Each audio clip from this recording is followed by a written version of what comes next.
2010년 7월 23일 오전 7시 4분경 중국 후난성 린샹 기차역 입구에 한 남자가 나타났습니다.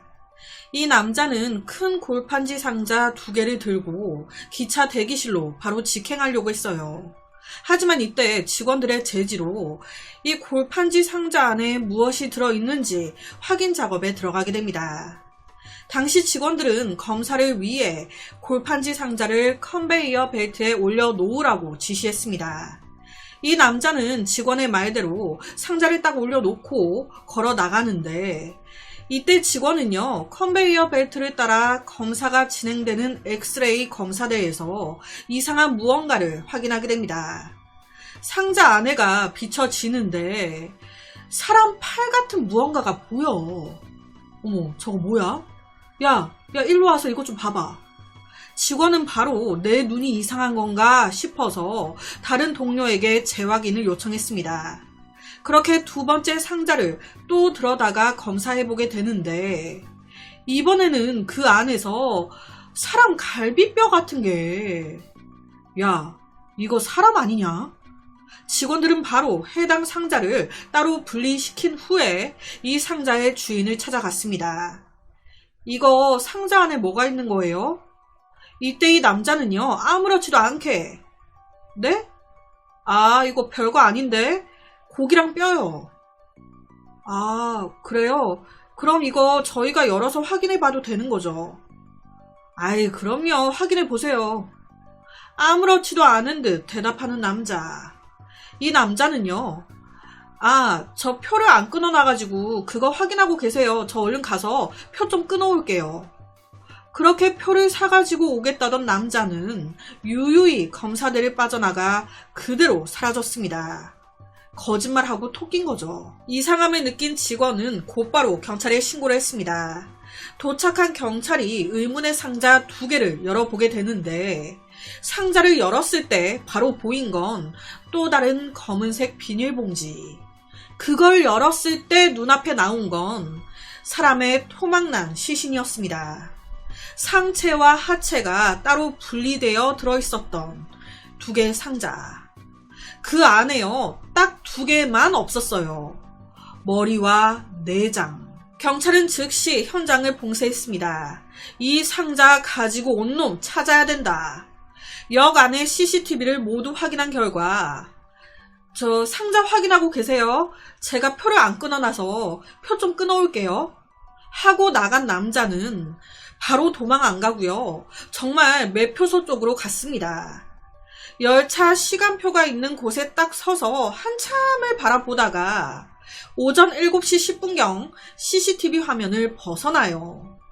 그 이후 기차역 어디에서도 그의 모습은 보이지 않았습니다.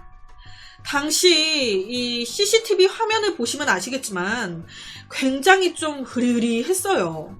그래서 이 남자의 얼굴이 선명하게 보이지 않았습니다. 그냥 대략적인 실루엣 정도? 하지만 그를 본 목격자들이 다수 있잖아요. 이 직원들의 말에 의하면 이 남자의 키는 대략 한 170 정도? 체형은 중간 체형. 나이는 한 50대 정도로 보였다고. 밝은 색상의 옷을 입고 숄더백을 메고 있었다. 이게 끝입니다. 아, 이 단서만으로는 범인을 찾기에 좀 역부족이죠. CCTV를 확인하던 경찰은요, 조금 의아함을 가졌습니다. 왜냐면 여러분 생각해보세요. 보통 범죄자들, 우리가 살인마라면 사람을 죽였어요. 토막냈습니다. 그 시신 어떻게 하겠습니까? 산에 묻던지 갈아서 땅에 뿌리던지 태우던지 뭔가 시신을 안 보이게끔 은닉하거나 사람들 눈에 띄지 않는 곳에 숨기기 바쁘지 않을까요? 하지만 이 남자는요, 시신을 버리기는커녕 그걸 버젓이 그냥 들고 사람 많은 기차역까지 왔습니다. 이게 보통 범죄자의 행동 패턴은 아닌 것 같은데, 거기다 해당 기차역은요, 보안 검색 절차가 있었어요. 컨베이어 벨트에 올려놓고 엑스레이 검사까지 다 해야 되는 그런 곳에 버젓이 시신을 들고 왔다는 게, 이건 뭐 100% 걸리게 되는 거 아닙니까? 걸리고 싶어가지고 들고 온 걸까요? 거기다 이 남자는요, 직원들이 수상함에 이거 안에 뭐가 들었냐 꼬치꼬치해 물을 때도 이 모든 상황을 예상이라도 한 듯이 이상하리만큼 침착했습니다. 그렇게 유유히 현장을 빠져나갔죠. 그저 시신을 운반하려면 기차가 필요했기에 그냥 아무 생각 없이 기차역으로 왔던 걸까요? 아니면 시신을 처리할 장소로 기차역에 이렇게 버리고 자기 혼자 핑계 대면서 도망가려고 이 모든 걸 철저하게 계획했던 걸까? 아니면 뭔가 좀 다른 의도가 있었던 걸까요? 뭔가 정확히는 알 수 없지만 확실한 건 이 남자의 정신력이 보통은 아니라는 겁니다. 시신을 죽이다 못해 그걸 토막내고 그 토막낸 거를 계속 들고 다녔다는 거니까. 경찰은 제일 먼저 이 피해자가 누구인가 신원 확인에 들어갔습니다. 그런데 이게요, 너무 토막나 있고 훼손돼 있고 그리고 머리가 없었어요. 머리가 없어가지고 얼굴을 못 보니까 육안으로는 전혀 누군지 확인이 안 되는 거예요. 부검 결과 사망한 이는 여성으로 사망 시간은 12시간이 넘지 않은 상태라는 게 확인됩니다. 아마 바로 전날 밤이나 새벽에 이런 사건이 일어난 것 같다. 사망 사인은 둔기로 강하게 머리를 맞은, 고인의 키는 약 155 정도로 나이는 한 35살 이상으로 추정됐습니다. 하얀 되게 뽀얀 피부를 가진 걸로 보아 밭일을 주로 하는 시골 여성보다는 도시에 살고 있는 여성일 가능성이 높지 않을까 추정됐어요. 당시에 이 피해 여성의 몸에 수술 흉터가 있었습니다. 그리고 왼쪽 손가락 마디에 고리 자국이 뚜렷했어요. 고리 자국? 반지 자국, 반지. 부검을 진행하면서 부검인은 또 한 번 이상함을 느꼈습니다. 아니, 의외로 이 범인 시신 처리를 되게 깔끔하게 해놨어. 보통 일반인이 토막을 내고 그걸 상자에 담았다면 그 상자에는 피가 묻기 마련입니다. 그런데 이 상자에는 피가 하나도 안 묻어 있는 거예요. 그리고 절단된 그 단면들 깔끔해. 그 닭뼈 있잖아요. 그 닭뼈 자를 때 그 깔끔하게 잘리는 부분들이 있다고 해요. 그것처럼 이 범인 사람 몸을 딱딱 부위별로 깔끔하게 잘라놓은 거예요. 봉지로 싼 거 하며 처리를 나름 꼼꼼하게 해놓은 거죠. 그렇다 보니까 경찰은 이거 갑작스럽게 죽이고 토막까지 낸 게 아닌 애초부터 모든 걸 계획하에 죽이고 계획하에 모든 게 이루어진 거 아닐까 추정했습니다. 그리고 이 범인 아무래도 전문적인 의학적 배경이 좀 있는 남자인 것 같다. 사람의 인체 구조에 능한. 그렇다면 이 남자는 어디로 도망을 갔을까? CCTV를 반복해서 보던 경찰은 특이한 점을 발견합니다. 앞서 그랬죠. 이 범인, 저 표 좀 끊어올게요 하면서 현장을 빠져나간 후 매표소 근처로 향했다고. 거기서 기차 시간표를 한참 서서 보는데 뭐 눈이 안 보이는 건지 한참 그냥 서 있더니 주머니에서 안경을 꺼냅니다. 그 안경을 끼더니 또 한참을 쳐다봐요. 어떻게 보면 지금 이 화면이 별거 아닐 수 있는 장면인데 경찰은 이 하나까지 놓치지 않았습니다. 이 남자 눈이 안 좋은가 보네. 저 안경 돋보기 같은데. 시간표의 글씨가요 작지 않았어요. 그런데도 돋보기를 꺼냈다. 거기다 이 남자가 주머니라기보다는 좀 더 정확히는 안경 케이스를 허리춤에 고정을 시켜놓은 상태였어요. 그 허리춤에서 안경을 꺼낸 거예요. 보통 젊은 사람들은 안경을 가방에 넣거나 뭐 주머니에 넣거나 하지, 안경 케이스를 허리춤에다가 허리 벨트 넣는 데다가 고정을 시켜 놓진 않죠. 목격자들 또한 50대로 보였다고 했습니다. 경찰은 허리춤에 안경집, 돋보기, 눈이 안 보이는 것까지 전형적인 노안으로 보인다. 이 남자 50대보다도 나이가 더 많은 것 같다라고 추정을 하게 됩니다. 그렇다면 또 의문점이 하나 생겨요. 당시 기차역으로 이 남자는 2개의 상자를 가지고 왔습니다. 그 상자에 시신이 버젓이 들어있었는데 그냥 딱 생각해봐도 이 무게가 가벼웠겠습니까? 각각의 무게는요 30에서 40kg 정도였습니다. 아니 이거를 고령으로 추정되는 이 남자가 혼자 다 기차역까지 들고 왔을까요? 혼자? 거기다 그 상자에는 손잡이도 없었어요. 혼자 들고 왔다? 혹시 공범이 또 있었던 거 아니야?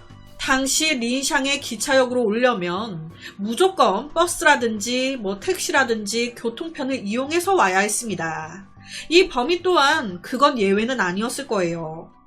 자차가 없다면 무조건 버스 아니면 택시를 이용했을 겁니다. 그런데 버스는 좀 아닐 것 같고 경찰은 린샹 기차역 부근 택시 기사들과 기차 직원들에게 전체 문자를 돌렸습니다. 혹시 오늘 오전 6시에서 7시 사이 이런 수상한 남성을 태운 기사님 안 계신가요? 누구든 경찰 수사에 도움을 좀 주세요. 그랬더니 바로 단서가 띠링띠링. 아, 제가 오늘 오전 6시에서 7시 사이에 무슨 큰 상자 2개를 든 안경 케이스를 허리에 고정한 수상한 노인을 봤었어요. 이 단서를 준 사람은요, 의외로 택시 기사가 아니었습니다. 기차역에서 일하는 사람이었어요.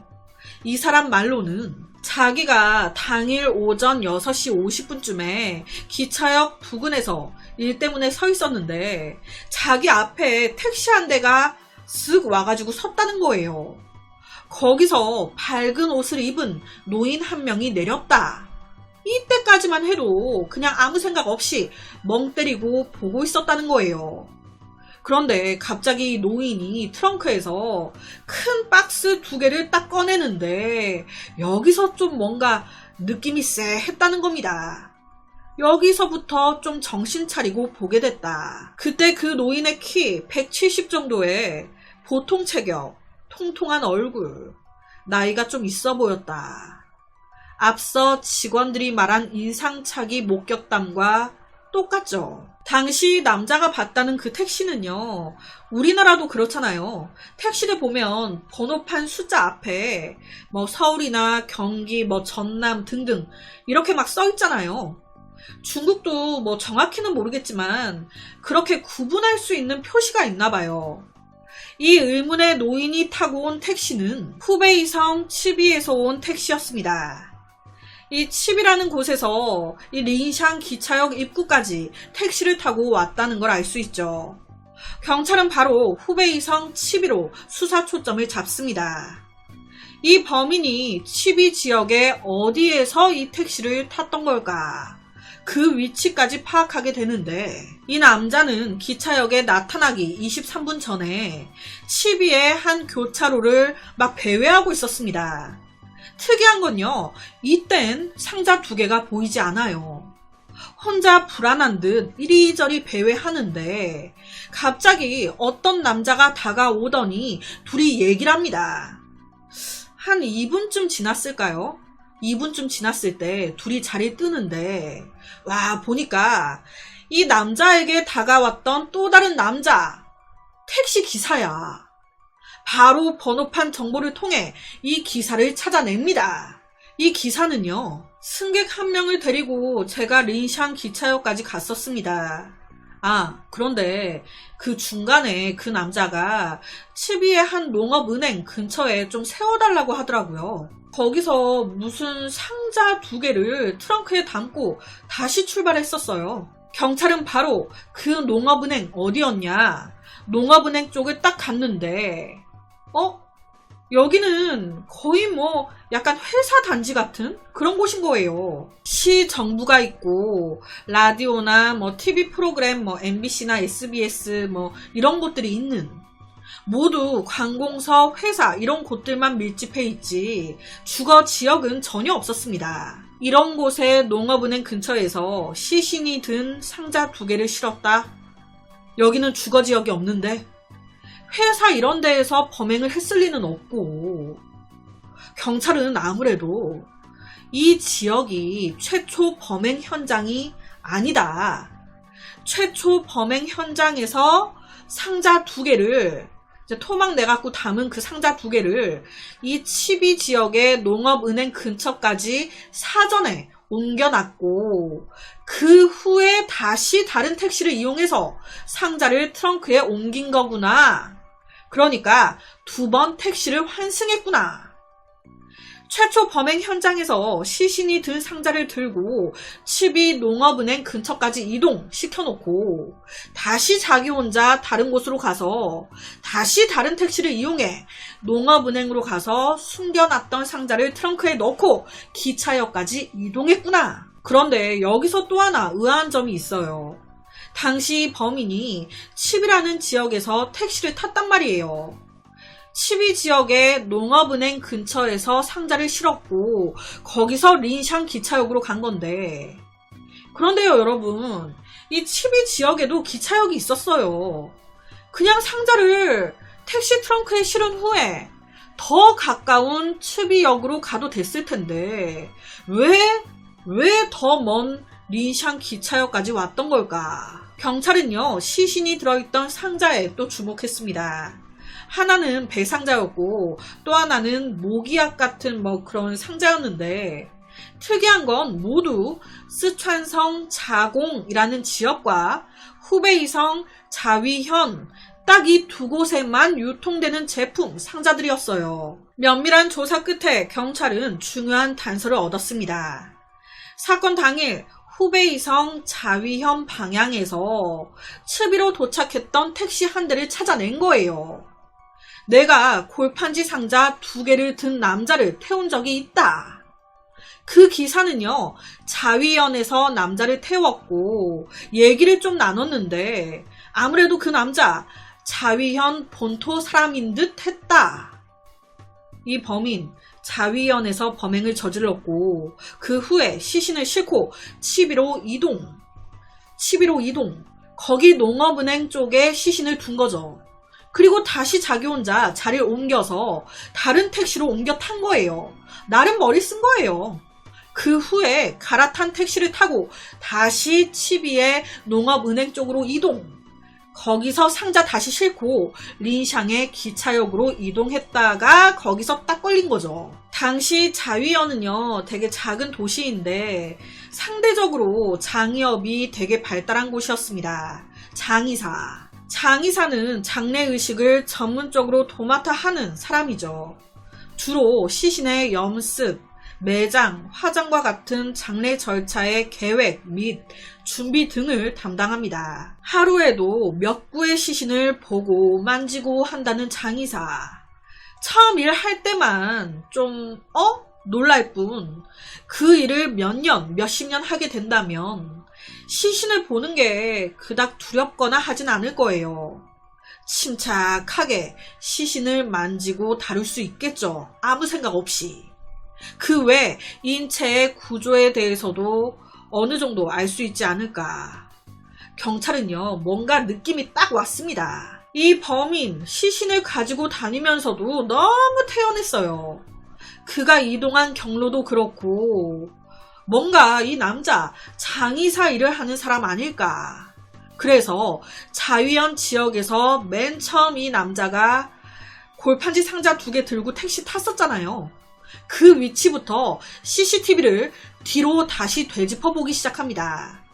그리고 CCTV에 남자가 포착된 이 자위현의 모든 지역을 탐문 수사하기 시작하는데, 그런데 이때 딱 한 남자가 이 남자 이대 같은데? 중요한 말을 딱 끝났다. 이 사건 해결됐다. 이 남자 말로는 자기 마을에 유명한 장의사가 있는데 그 장의사를 칭하는 명예 이름 같은 게 이대라는 거예요. 그의 실제 이름은 리마오. 경찰은 바로 이 리마오를 추적, 체포하게 됩니다. 웃긴 게요, 이 리마오 체포 당시에 기차역에서 입고 있었던 옷을 그대로 입고 있었대요. 그렇다면 그와 골판지 상자 속의 이 여성은 무슨 사이였던 걸까? 우선 사망한 여성은요, 이 리마오보다 무려 25살이나 어린 여성이었습니다. 리마오는요, 1941년생으로 69세였어요. 69세 그 나이에 어린 아들을 하나 낳은 남자였습니다. 엄청난 남자죠. 69세의 막내 아들을. 이 피해 여성이 낳은 거 아니에요. 이 리마오 나이는 거의 70이었지만 외모는 그렇게 보이지 않았습니다. 최강동안. 이 남자는 1997년 은퇴할 때까지 우체국에서 일했습니다. 이 사건 1년 전 본처가 사망을 하면서 집에서 혼자 살게 되는데 당시 그가 살던 지역이 굉장히 작은 마을이었어요. 마을 사람들이 거의 다 아는 지인들, 직장 동료들이었을 정도. 이 지인들이 말하는 리마오는 너무 착한 사람, 너무 성실한 사람. 은퇴는 했지만 리마오는 계속해서 돈을 벌고 싶었습니다. 그래서 새로 시작한 게 바로 이 장례업이었어요. 그는 60세에 가까운 나이에 우한으로 달려가서 전문적으로 장례에 대해 공부했습니다. 그 후에 장의사가 돼서 여러 해 동안 종사했죠. 너무 원했던 일이었기 때문에 굉장히 일을 잘했습니다. 제2의 전성기가 찾아온 듯 했던 리마오. 하지만 일이 잘 풀리면 뭐해요. 아내도 죽고 내 마음이 갈수록 허한데 외롭다 느낄 때쯤 일 끝나고 저녁 늦게 혼자 자전거를 타고 집으로 가다가 무심코 옆을 딱 봤는데 와, 핑크해. 고깃집이야 뭐야. 창녀촌 안마방들이 막 들비에 있네. 아, 오빠 쉬다가 자기도 모르게 그 안마방, 그 창녀 있잖아요. 그 촌, 거기에 꽂힌 거예요. 그렇게 처음으로 들어간 안마방에서 처음으로 마주한 여자가 바로 자기보다 25살이나 어렸던 피해자 44살 손유원이었습니다. 오빠, 처음이야? 걱정하지 마. 재밌게 해줄게. 이날 이후 아예 그냥 맛이 들린 거예요. 그래서 매일같이 손유원을 보러 해당 안마방을 들락달락 거의 사는 겁니다. 이때 손유원은요, 미혼이라고 자기 소개합니다. 매일 안마방에 와서 나한테 돈을 써대는 리마오.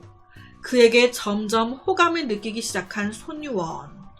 둘은요, 곧 연인 사이로까지 발전합니다. 당시 리마오 장의사 일을 하면서 돈 잘 벌었어요. 그 돈을 다 손유원에게 갖다 바칩니다. 그리고 손유원 역시도 나보다 25살이나 많긴 하지만 동안이니까 괜찮아. 돈 많이 주니까 괜찮아. 나 이 사람 사랑하게 됐어. 그래서 종종 리마오의 집에 가서 자기가 막 옷도 빨아주고 밥도 해주고 그래요. 그렇게 교제를 시작하고 얼마 뒤, 솔직히 좀 그렇잖아요. 내 여자친구가 창녀촌 안마방에서 일한다는 게 맨날 이 남자 저 남자랑 뒹구다가 오는 건데 싫죠. 그러니까 조심스럽게 그 일 안 하면 안 되냐 이렇게 됐고, 이에 대해 손유원 오케이 한 거예요. 정상적인 일을 찾겠다. 말도 잘 들어주니 이 리마오 더더욱 이 손유원이 이뻤겠죠. 둘은 2010년 9월 결혼 약속까지 잡습니다. 아내가 죽은 뒤 리마오에게 손유원은 정말 세상에서 가장 사랑하고 신뢰하는 여자였어요. 하지만 이 행복은 오래가지 못했습니다. 갑자기 손유원이 헤어지자고 통보를 한 거예요. 나 이 집 나갈 거야. 헤어져. 그 이유는 당신 너무 나이가 많아. 같이 늙어갈 걸 생각하니까 내가 너무 비참하고 너무 싫어. 하지만 이 같은 이유를 받아들일 수가 없었어요. 고작 그것 때문에 내 나이를 모르고 만난 것도 아니었잖아. 사실대로 말해. 다른 이유가 있는 거 아니야? 난 못 헤어져. 그랬더니 손유원이 하는 말이, 사실 나 계속 안마방 나가고 있었어. 그리고 나 본 남편이랑 아이까지 있어. 본 남편과 아이한테 돌아갈 거야. 이 말 진실이었습니다. 본 남편과 아이 진짜 다 있었어요. 이 사실을 알고 리마오 완전 빡친 거예요. 와, 내가 널 얼마나 사랑했는데, 그리고 내가 너한테 그동안 쓴 돈이 얼만데 너는 뒷주머니를 차고 딴 생각을 하고 있었다는 거야? 처음부터 날 가지고 논 거야? 라고 되면서 엄청난 분노, 배신감을 느낀 거예요. 그래서 2010년 7월 22일 밤 리마오는 자신의 집 화장실에서 샤워하고 있는 손유원을 그대로 망치로 내리쳤고 사망한 그녀를 칼로 토막, 시신을 욕실에서 분해해 골판지 상자에 포장했던 겁니다. 자, 여기서 제가 제일 앞서 그랬죠. 그 상자 안에 유일하게 없던 게 있었다고. 바로 머리와 내장. 이거는요, 이른 아침에 집에서 멀지 않은 강물에 버렸다고 해요. 버렸대요. 마음에 얽힌 온갖 부정적인 감정이 미움이 돼서 결국 지울 수 없는 증오와 살기로 변한 거죠. 머리와 내장을 버렸다는 말에 경찰은 그걸 찾아야 되니까 이제 물소까지 다 수색을 했는데, 당시에 이제 물 수위가 높고 홍수 시즌이었대요. 그 때문에 끝내 아무것도 발견하지 못했다고 합니다. 그리고 이 칠비시에도 기차역이 있었는데 린샹 기차역까지 왔던 이유는요, 간단했어요. 최대한 시신이 든 상자를 멀리 옮기고 싶어서 기차까지 타가지고 더 멀리 옮기려고 했던 거예요. 더 먼 지역의 기차역으로 가서 더 먼 지역으로 옮기려고. 그런데 여기서 웃긴 게요. 제가 그랬잖아요. 아니, 기차역에 엑스레이 감시대하며 뻔히 있었는데 대범하게 여기로 시신을 가지고 왔다고? 이것도 이유가요, 몰랐대요. 나이가 좀 있는 남자였단 말이에요. 기차역을 몇십 년 만에 왔던 거예요. 그러니까 자기 기억 속에 몇십 년 전 기차역은 이런 게 없었거든. 그냥 물건 들고 오면 검사 따로 없이 그냥 탈 수 있었거든. 지금까지도 그런지 알고 그냥 가지고 왔던 겁니다. 딱 왔더니 무슨 보도 못한 물품 검사대가 있고, 이거 뭐야? 뭔지를 모르니까 그냥 아무렇지도 않게 상자를 검사대에 올려놓고 했던 거예요. 그는요, 엑스레이로 상자 안의 내용물을 볼 수 있다는 것조차 몰랐습니다. 직원들이 이거 뭐냐 막 물어볼 때도 이 상아리만큼 그는 차분했어요. 사실 너무 무지해서 두려움이 없었던 거죠. 너무 몰라서. 그렇게 이 사건은 56시간의 수사 끝에 마침내 해결이 됐습니다. 사건 발생 1년 후인 2011년 4월 11일 리마오는 고의 살인 혐의로 기소됐습니다. 그리고 1심에서 사형을 선고받았는데 이제 항소를 하면서 사형에서 무려 18년형으로 감형이 됐다고 해요. 이게 사형에서 18년이면 정말 확 줄어든 거잖아요. 아무래도 나이가 좀 반영이 된 것 같다고 하더라고요. 80세가 넘은 그는 여전히 후난성 치상 감옥에서 형기를 복역하고 있다고 하는데, 그래서 오늘은 69세 남자가 44살 여성을 사랑해 끔찍한 살인으로까지 이어진 최악의 살인사건을 가지고 왔습니다.